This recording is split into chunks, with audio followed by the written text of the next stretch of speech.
Yang saya hormati anak-anakku para santri, alhamdulillah, pada kesempatan ini kita dapat berkah dengan kedatangan orang yang bagi saya pribadi dalam hal apa saja dia teladan saya dan sering saya ceritakan ke anak-anak saya. Beliau adalah Haji Farid Fahrudin Zainal.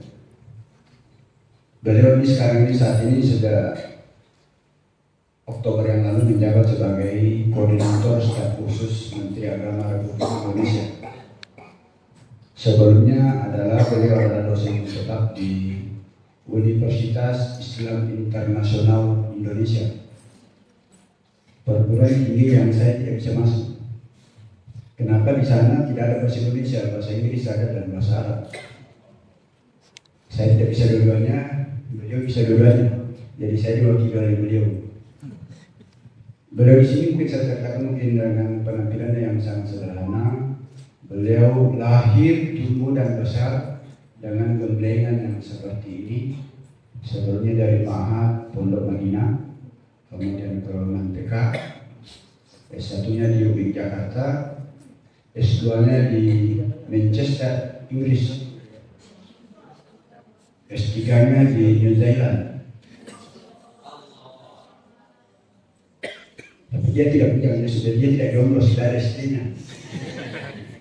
Istrinya Eva Pakhrunisa, dosen di ANU, Australia National University. Jadi istrinya itu dosen di sana, lektor kepala di ANU beberapa bulan yang lalu. Jadi bagi saya sengaja menyebutkan ini, izin Pak Stafsus, saya sengaja menyebutkan ini sebagai motivasi bagi kita semua, terutama anak-anak para mahasiswa yang belajar. Bapak Stafsus yang kami hormati, anak-anak kami di sini alhamdulillah dalam 2 tahun terakhir ini kami wajibkan mengikuti Ma'had Al-Jamiah. Setiap angkatan itu akan ke kami bina selama 24 jam dalam interval waktu saat ini 3 pekan atau 21 hari. Kami mengadopsi pola yang digunakan di Universitas Muslim Indonesia. Mereka di sini selama 21 hari digabungkan 24 jam dan sebahagian besar di masjid ini.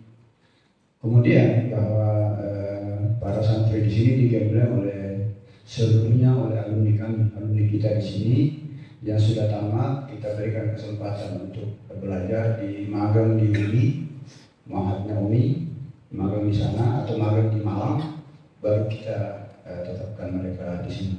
Bapak dan Ibu sekalian, ada banyak hal yang mungkin mereka akan beliau sampaikan mungkin terkait motivasi belajar bagi kita semua sekaligus pengalaman beliau.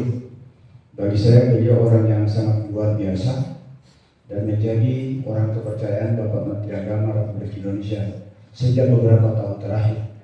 Jadi kalau ada yang ngatur-ngatur khatib atau apa segala macam di Masjid Istiqlal, beliau selama beberapa 5 tahun terakhir itu juga menjabat sebagai koordinator bidang pendidikan dan pelatihan Badan Pengelola Masjid Istiqlal dan sebagainya. Intinya adalah beliau adalah seorang santri yang luar biasa, yang sangat layak kita dengar ceramahnya. Oleh karenanya keberadaan Haji Farid Fahrudin Zainal dan Muhammad di Indonesia.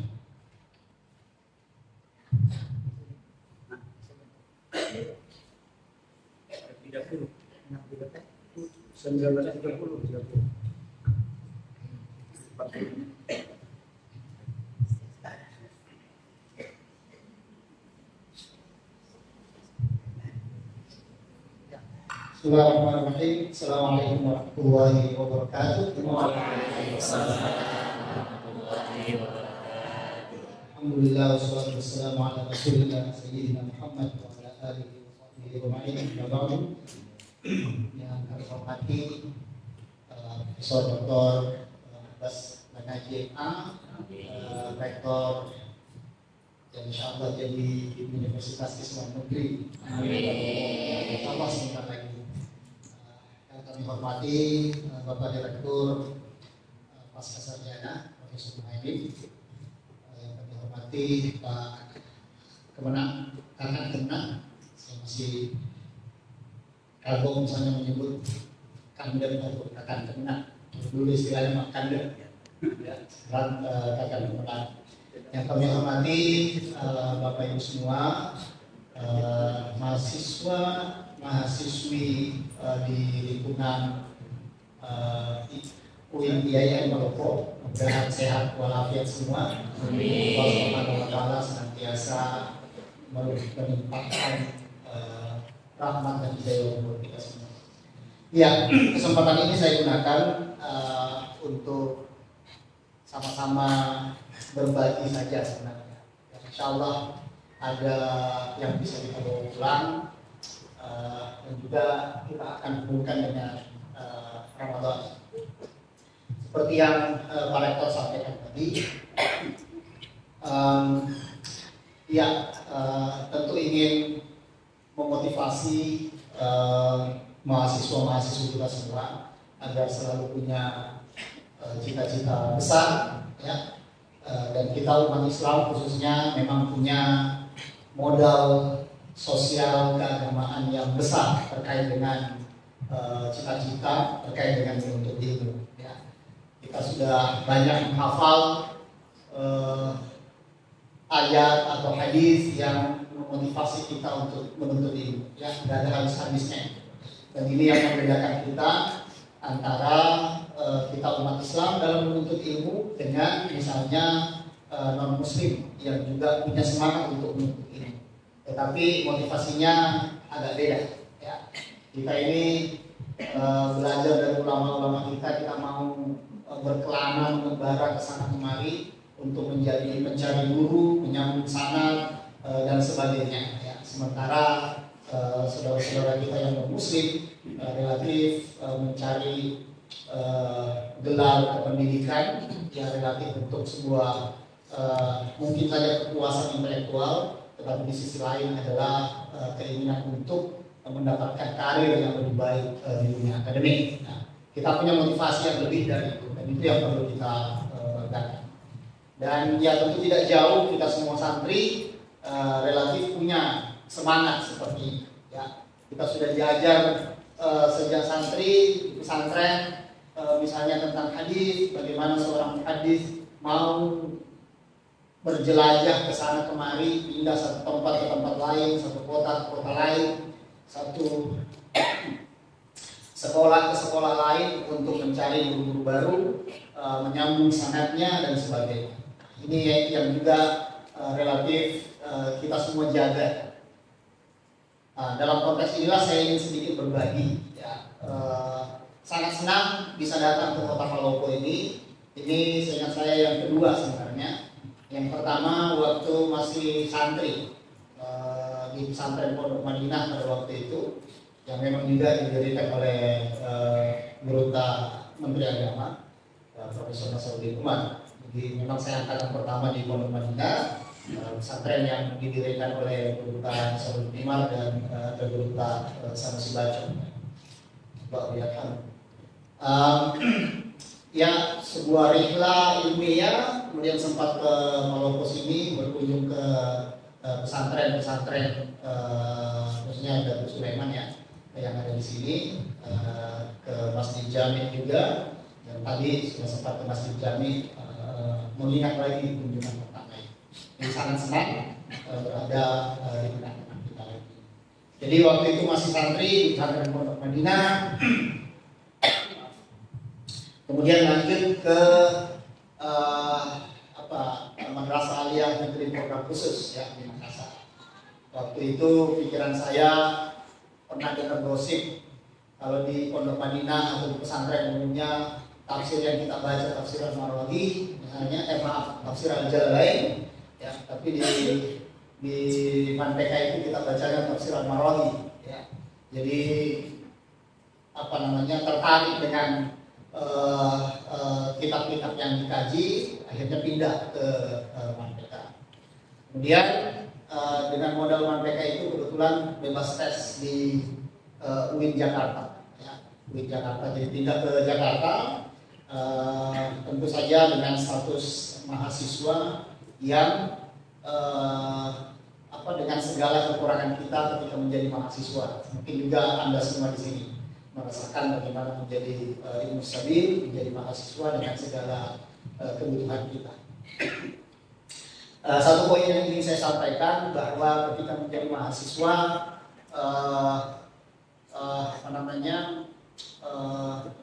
merasa tidak sendirian, ya. Selain ada teman, ya, dari berbagai kalangan, tetapi juga memang ada yang memperhatikan kita.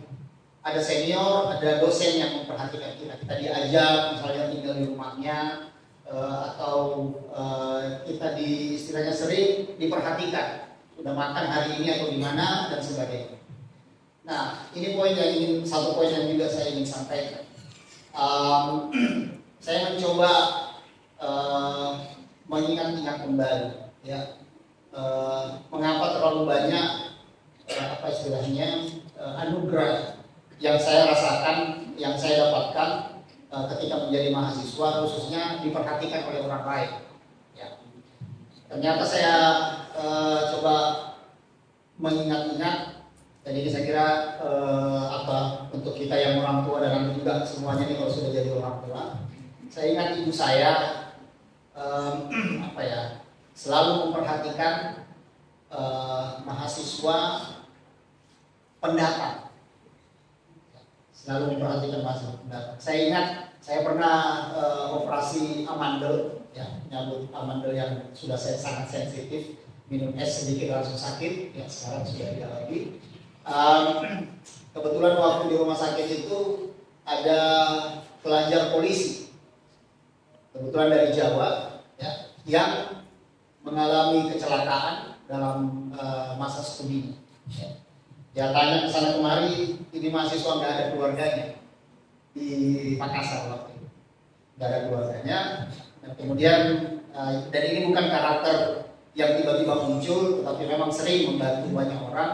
Jadi saya sering berbagi seperti ini juga sebelum setelah beliau meninggal juga saya sampaikan bahwa inilah salah satu amal beliau yang kemudian dijawab dengan cara yang berbeda.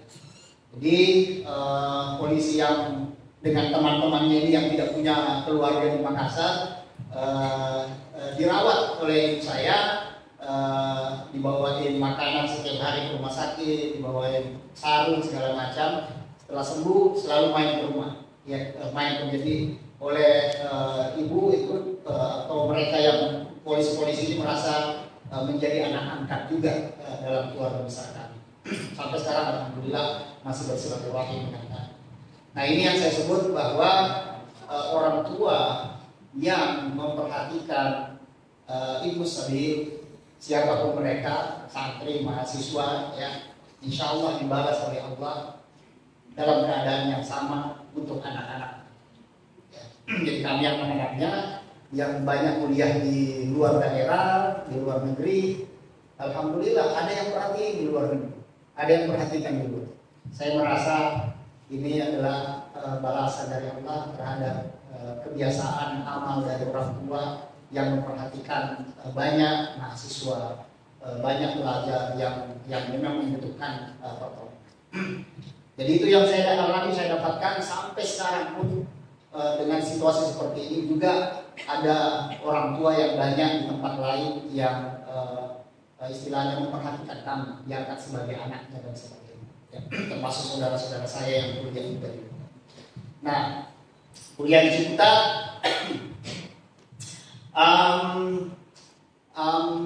belum mau selesai sebenarnya tahun 99 itu. Belum mau selesai, masih mau berstatus mahasiswa S1, tetapi ya ini juga bagian dari amal soleh orang tua, diajak oleh Profesor Quraisy Shihab untuk menjadi asisten beliau di Kairo, ya, selama menjabat sebagai duta besar. Nah, jadi saya selesaikan kuliah supaya bisa ikut tahun 96 itu, maaf, 99, ya, 99 ke Kairo. Ya, selama bekerja sebagai asisten beliau juga ingin kuliah tentu saja. Jadi saya mendaftar S2 di Kairo jurusan tafsir, Cuman tetapi karena tidak bisa selesai ya karena kesibukan di KBRI pada waktu itu, S2-nya di Kairo tidak bisa selesai. Nah, ini juga bukan contoh yang baik nantinya. Jadi yang diambil yang baik aja, yang tidak baik nggak usah diambil. Tapi nanti coba hitung.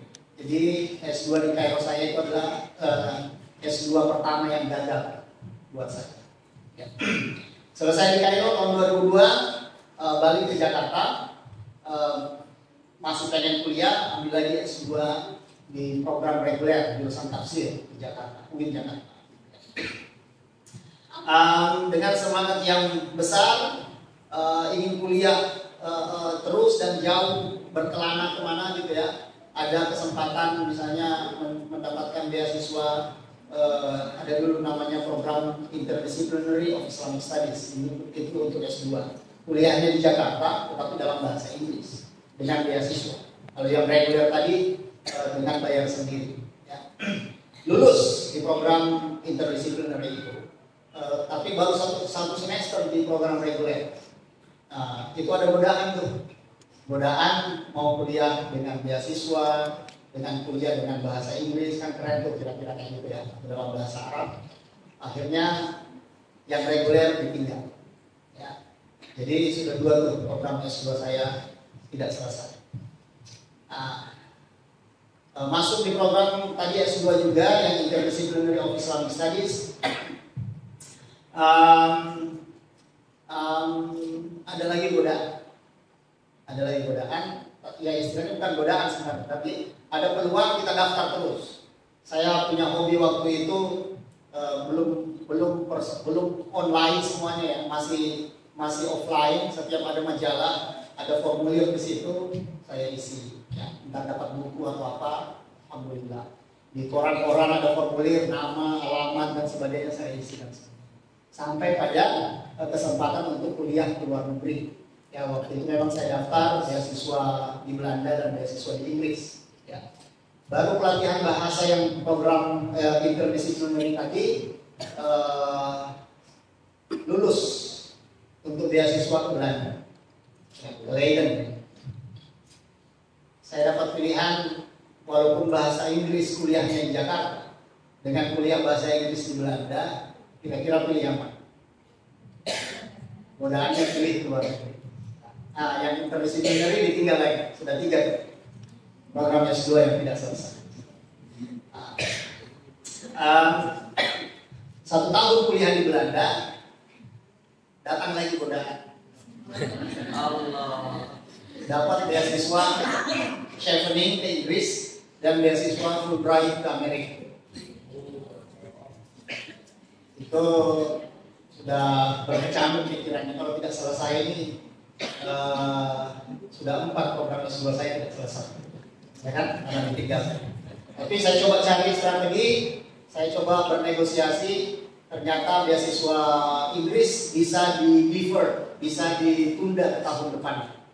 Ya, bisa ditunda ke tahun depannya, jadi saya bisa selesaikan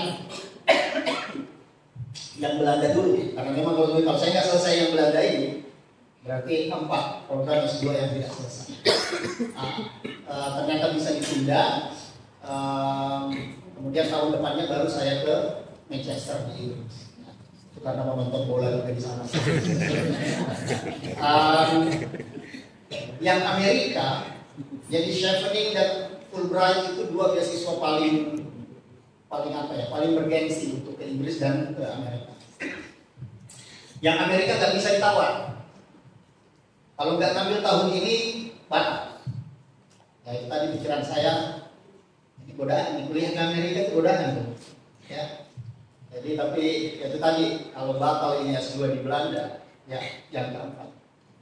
Jadi saya kemudian terpaksa istilahnya dalam tanda kutip menolak beasiswa Fulbright Amerika karena harus dilakukan tahun itu. Sementara saya juga punya semangat bertekad menyelesaikan program S2 di Belanda. Jadi kalau dimasukkan yang Amerika, berarti ada 4 program S2 yang memang tidak selesai.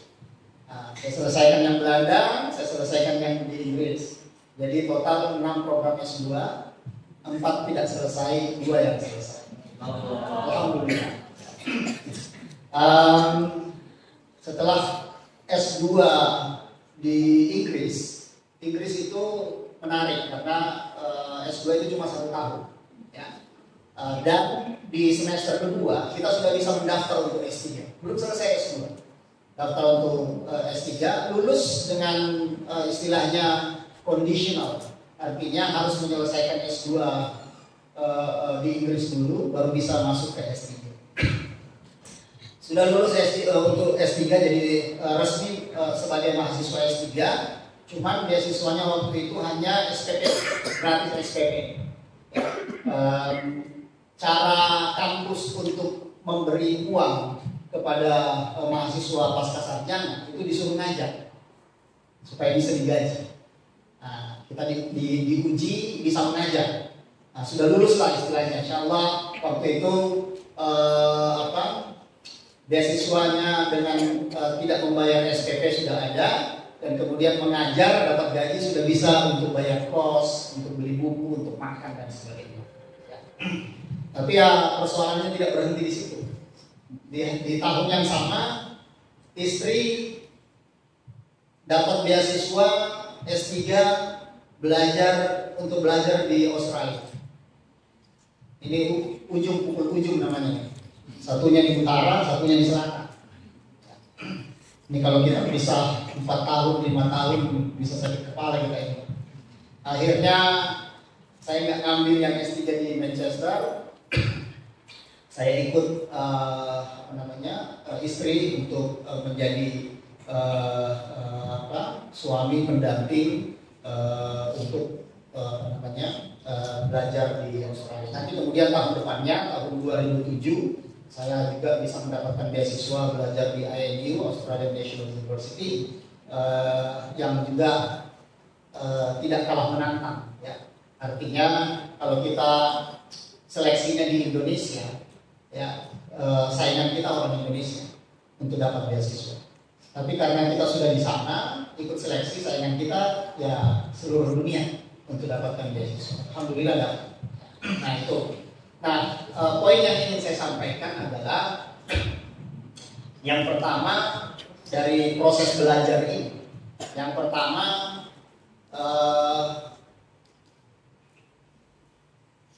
ya nanti akan saya lanjutkan juga. Yang pertama bahwa semangat kita untuk belajar itu harus selalu ada dan tidak boleh mati. Ya. Insya Allah jangan selalu terbuka. Kalau dulu kami itu angkatan saya itu mencari beasiswa, ya, mencari beasiswa. Beasiswanya susah, informasinya tidak kita dapat. Hari ini beasiswa banyak, bahkan tidak habis. Ya, pelamarnya yang kurang dengan segala syarat-syarat. Jadi beasiswa LPDP sekarang misalnya terlalu banyak disiapkan, tapi tidak semua kita berkesempatan mendapatkan itu. Entah karena tidak lulus atau apapun alasannya, tidak habis tuh beasiswa. Ya, saya hanya ingin memberi motivasi, beasiswa ada, tinggal dikejar. Kalau kami dulu beasiswanya nggak ada, informasinya nggak tahu, baru nyari-nyari. Sekarang Anda sudah dapat satu tingkat yang tidak kami dapatkan dulu. Ya, sekarang beasiswa ada, tinggal Anda mengisi kesempatan. Itu satu hal. Yang kedua, saya juga mendapatkan hikmah dari membantu guru-guru, membantu kiai. Jadi istilahnya ya cuma saya agak berbeda dan sedikit beruntung misalnya. Jadi kalau di pesantren itu, kalau di Jawa ada istilah abdi dalam, di mana ada beberapa santri yang diangkat untuk menjadi asisten kiai. Ya.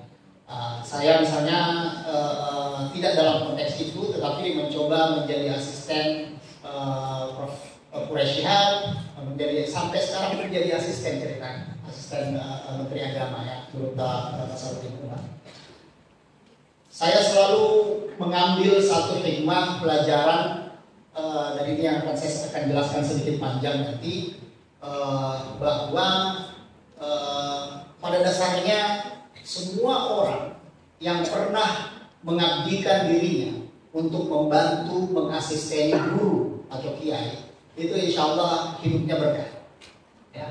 Tidak perlu pikir panjang berapa umur, berapa tahun yang dihabiskan ketika membantu guru atau membantu kiai.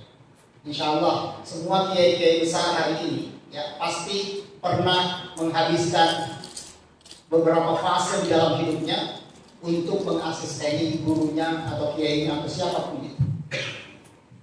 Kalau dalam Al-Quran kita bisa berargumen dengan satu kisah, misalnya Nabi Musa. Ya.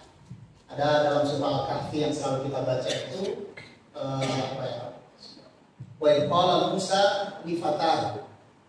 Ya. Ini cerita tentang pertemuan Nabi Musa dan Nabi Khidir. Wa qala Musa li fatahu. Ingatlah ketika Musa berkata kepada Fatar, ya, pemudanya. Nah ini yang kalau bahasa kita hari ini asistennya. Nah, dialah namanya itu Yusuf bin Nun. Itu asistennya Nabi Musa yang membantu Nabi Musa bawain tasnya. Kalau zaman sekarang nggak ada tas istilahnya. Ya pokoknya bantu-bantulah kebutuhan Nabi Musa pada waktu itu. Itu adalah Yusuf bin Nun yang dalam Al-Quran disebut dengan istilah Fatar. Itu bukan berarti tidak ada kesempatan untuk perempuan mengasisteni gurunya. Tidak boleh. Guru-guru kita, ustazah-ustazah kita, kalau di Jawa nyebutnya nyanyi kita banyak. Ya, tinggal kalau ada kesempatan menjadi asistennya, kalau perlu rebutan dengan santri lain, rebutan. Insya Allah dapat berkah. Ya. Nah, jadi Nabi Musa punya asisten, kiai-kiai punya asisten, dan asisten itulah yang nantinya insya Allah. Dan bukan untuk berbangga-bangga, tetapi saya merasakan saya bukan orang yang punya tingkat IQ kecerdasan yang tinggi, tapi saya merasa apa yang saya dapatkan sampai hari ini salah satunya adalah karena membantu guru, membantu kiai. Kemudian saya mendapatkan banyak kemudahan dalam proses hidup yang panjang, dan itu insya Allah tidak akan berhenti. Oke, itu satu hal. Jadi kalau Musa difatahu, Musa berkata kepada pemudanya, di situ dikatakan mohon saya ingat, la abrahu hatta ablugha majma'al bahraini aw amdiya qulubuhum. Mari kita lihat. Jadi ceritanya waktu itu Nabi Musa, ya, yang umroh kayak gini.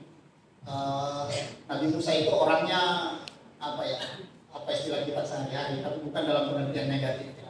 Buruk istilahnya, ya selalu kira-kira menunjukkan bahwa beliaulah pilihan Allah. Tetapi dalam arti positif. Suatu ketika ngobrol begini di depan orang-orang, dia berkata dalam suatu riwayat dikatakan, saya hari ini adalah orang yang paling pintar, paling menguasai banyak hal, karenanya saya dipilih Allah sebagai Rasul. Itu langsung ditegur Allah. Dalam percakapan intersubjektif itu, Nabi Musa mendapatkan semacam ilham atau wahyu dalam konteks Nabi, bahwa Allah sampaikan bahwa ada satu hambanya yang lebih jago, lebih pintar dari Nabi Musa. Nanti itu yang disebut dengan Nabi Khidir. Nabi Musa itu adalah orang yang super kepo hari ini.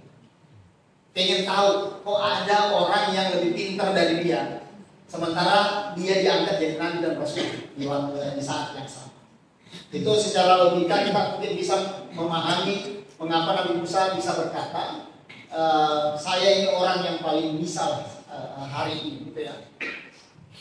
Ternyata Allah kasih tahu ada hambanya yang lebih pintar, lebih jago, lebih dari segala-galanya dari Nabi Musa.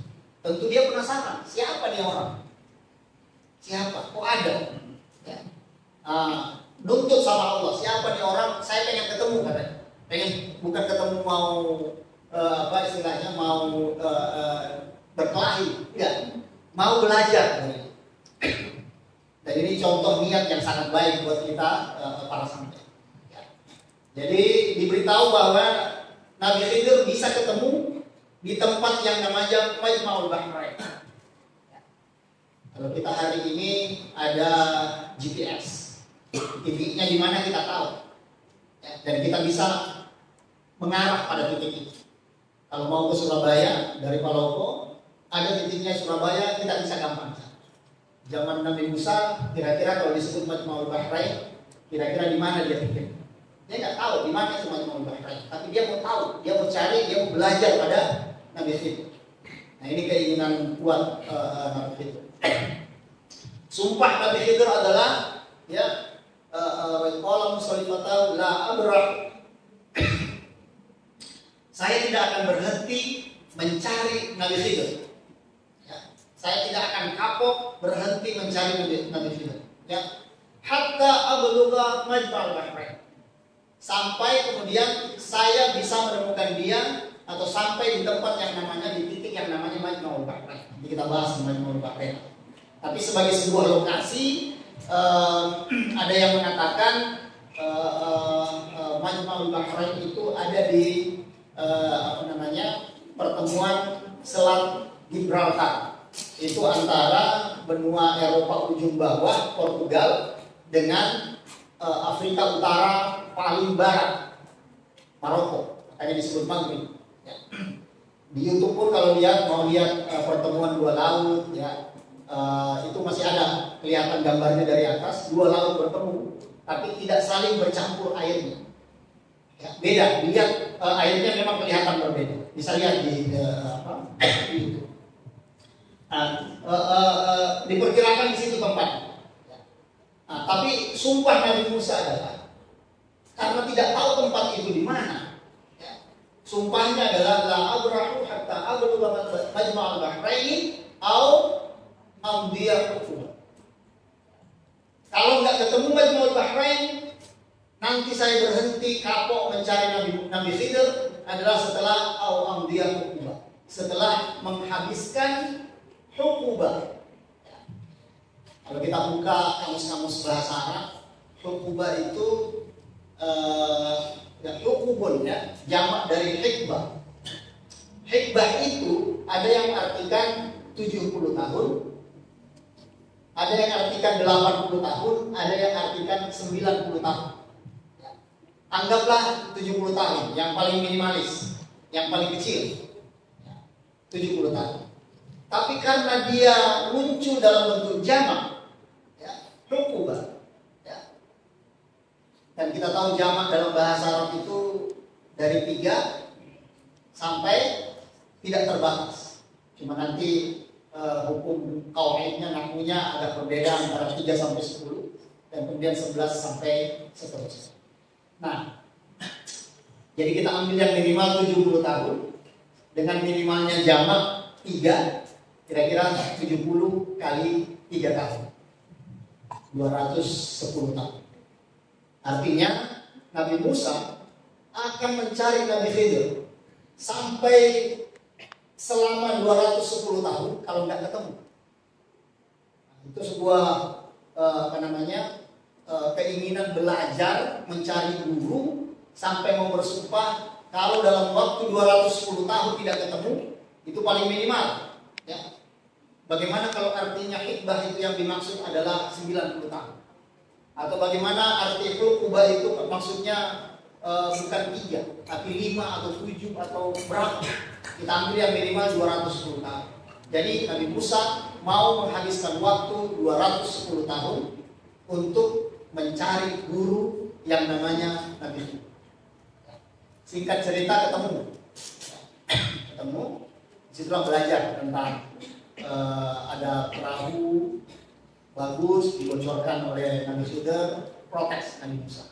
Ya, ada anak-anak dibunuh oleh Nabi Khidir, protes Nabi Musa sampai karena dia disuruh kalau mau ikut saya harus sabar, tak boleh nanya apa-apa. Ya. Nah, disitulah yang oleh ulama-ulama kita disebutkan bahwa di situ ada 2 proses keilmuan yang kita umat Islam khususnya bisa kita dapat. Ya. Yang pertama ilmu husuli, yang ilmu-ilmu yang kita pelajari langsung. Ya. Kita belajar dapat ilmu. Ya. Kita datang ke kiai belajar, kita dapat ilmu. Nah, itu husuli dengan dengan upaya. Ya. Ada yang namanya huduri, ya. Ilmu yang kira-kira datang seketika. Cuman kan tidak gampang. Dalam istilah yang lain kita nyebutnya laduni. Ilmu laduni, ya, itu yang datang. Jadi oleh beberapa mufassir dikatakan Majma'ul Bahrain itu adalah pertemuan antara ilmu usuli dan ilmu hudud. Dan itu yang sejatinya bisa kita cari, kita dapatkan sebagai seorang santri. Nah, makanya di hampir semua pesantren kita belajar tasawuf. Ya. Kalau di Sulawesi Selatan kitab yang paling populer untuk tasawuf itu kita belajar Tanwirul Qulub. Ya, karya siapa tuh? Syekh Muhammad Amin Al-Qurdi. Ya. Kitabnya itu 3 bagian. Tauhid, fikih, dan tasawuf. Yang kita pelajari dari Tanwirul Qulub itu adalah tasawuf. Bab ketiga, bab yang ketiga. Nah, itu memang karena proses sampainya Thariqah Naqsyabandi sebelum kemudian berkreasi menjadi Naqsyabandi lain. Oke. Jadi kita dituntut untuk bisa memahami kedua hal ini, ya. Karena kita manusia yang juga punya 2 dimensi. Dimensi zahiriyah, fisik kita, dan dimensi batini atau ruhani, sesuatu yang ada di dalam diri kita, yang kita sebut sebagai sumber kehidupan. Ruh itu hilang, kita meninggal, kita mati, ajal kita di sini. Nah, ini yang perlu kita pahami secara lebih baik, bahwa ruh yang kita punya di dalam diri kita ini, ya, adalah apa? Ruh atau sesuatu yang Allah titipkan pada kita. Kalau dalam Al-Quran itu disebutkan fa idza sawaituhu fa nafakhtu fihi min ruhi. Ya. Ketika saya, kata Allah, sudah menyeimbangkan tubuh manusia janin di dalam rahim ibu. Ada tangan kanan, kiri, mata kanan, mata kiri, telinga kanan, telinga kiri, itu namanya sawaitu. Saya menyeimbangkan, kata Allah. Fa nafakhtu fihi min ruhi. Setelah itu semua berimbang, fanafakhtu fihi min ruhi. Saya kemudian tiupkan, ya, min ruhi. Nah, ini yang menjadi titik apa istilahnya? Perbedaan penafsiran. Dan cukup unik nih, menarik. Kalau para fuqaha biasanya tekstual. Apa yang disebut di teks itu, itulah yang dipahami seperti itu. Nah, cuman dalam memahami ayat ini, para fuqaha mengambil kebiasaan yang lain. Justru kebiasaan para sufi. Yang dulu sebelum Imam Al-Ghazali itu, sufi dan fuqaha itu kadang-kadang berantem, ya, saling menyalahkan. Nah, tapi ceritanya dalam memahami ayat ini, para fuqaha melakukan takwil, mengalihkan sebuah makna ke makna yang lain untuk mendapatkan makna yang tepat. Nah, bagi para fuqaha umumnya ayat ini dikatakan atau diartikan dan kemudian saya, kata Allah, meniupkan, ya, ruh yang saya ciptakan. Kira-kira kayak ini. Padahal teksnya adalah nafakhtu fihi min ruhi. Sebaliknya, kalau sufi biasanya memaknai Al-Quran dengan melakukan takwil, pengalihan makna, supaya mendapatkan makna-makna baru. Tetapi ayat ini dipahami secara tekstual, bahwa yang Allah tiupkan di dalam diri kita itu adalah ruhnya Allah sendiri. Min ruhi. Kalau kita takdirkan itu, fanafakhtu fihi ruhan min ruhi. Saya tiupkan ruh dari ruhku. Kira-kira kayak gitu.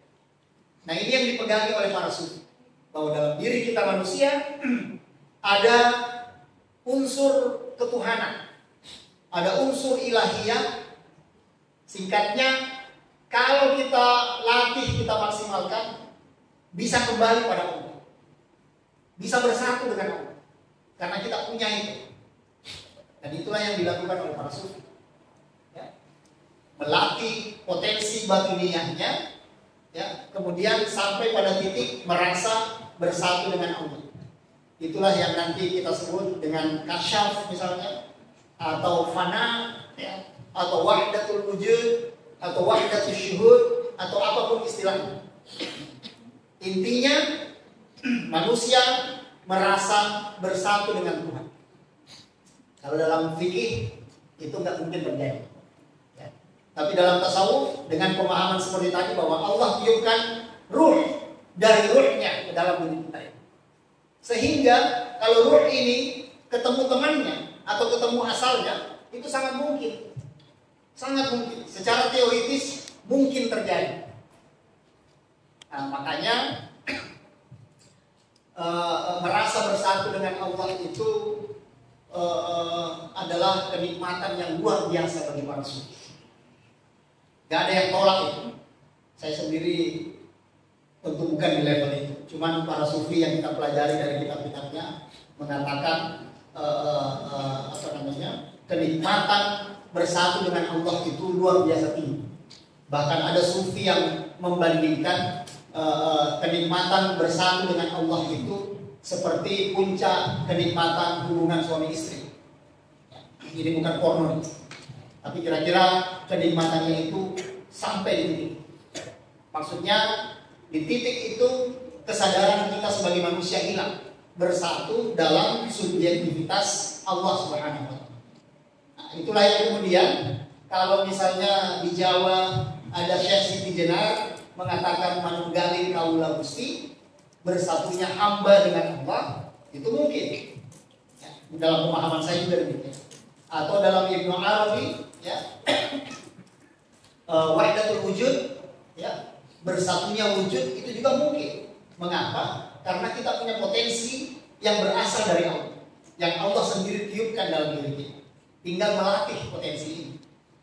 Cuman potensi ini bisa juga disalahgunakan. Jadi cara mudah memahami kenapa misalnya dukun-dukun bisa bertemu, bisa berbicara, bisa berkomunikasi dengan syaitan dan jin-jin jahat, karena potensi itu ada. Tinggal dilatih. Ya.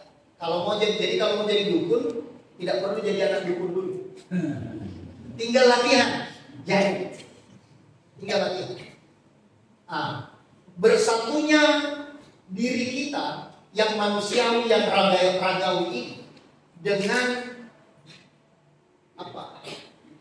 aspek dan dimensi ketuhanan itu tidak serta-merta misalnya ketemu selesai, tidak.